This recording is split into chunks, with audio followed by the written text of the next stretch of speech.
Alright, here we have Jed on day 2. He's a level 1 student. Jed is here for some behavioral work, so we're going to be working a little bit differently than I would on a normal curriculum dog.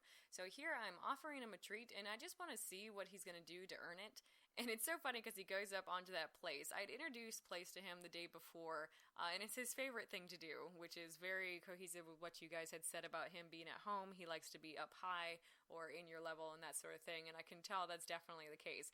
So I'm going to use this place as an advantage for us to be able to teach him how to get up and off of things without any kind of physical interaction. I don't want you guys to have to approach him to get him off of furniture or anything like that, and that will help him be able to feel a little more confident, not have to defend his space all the time, which seems to be his biggest issue inside the house. So you can see he's doing pretty well. He's working nicely. He loves to work with food. And now we're going to bring out the leash. And Jed seems to believe that the leash only works if he goes the opposite direction of his handler. And because Jed knows that he's very big and powerful, it makes it more difficult for us to curb that habit. And I cannot even imagine you guys working on it at home. So what we're doing, there is no tug of war here. I don't use my arms to correct him. I only use the body. If my body changes direction and he comes with me, he gets lots and lots of praise for it. If my body changes direction and he doesn't come with me, then he gets tension on that leash, and then all of a sudden nobody's moving and the fun has completely stopped.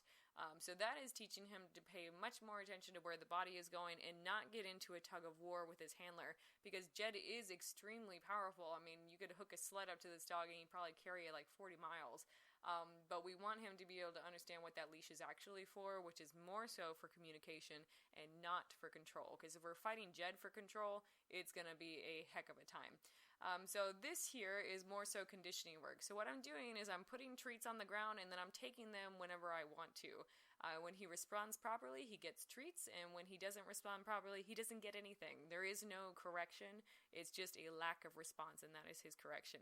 So here I'm going to do what's called a trick or trade, and what's going to happen is I'm going to offer him a treat in both hands. I have one in each hand, and whatever hand he's paying attention to is the one that I'm verbally going to correct him right there, and then he gets a reward from the other hand. It's very basic stuff, super easy for him to learn, and what this is going to do is teach him that no is actually a good word, and if he stops doing whatever he's doing, he's going to get a good reward from it. So Jed is learning very quickly, and he's really just a fun dog to work with. We've really been enjoying having him here.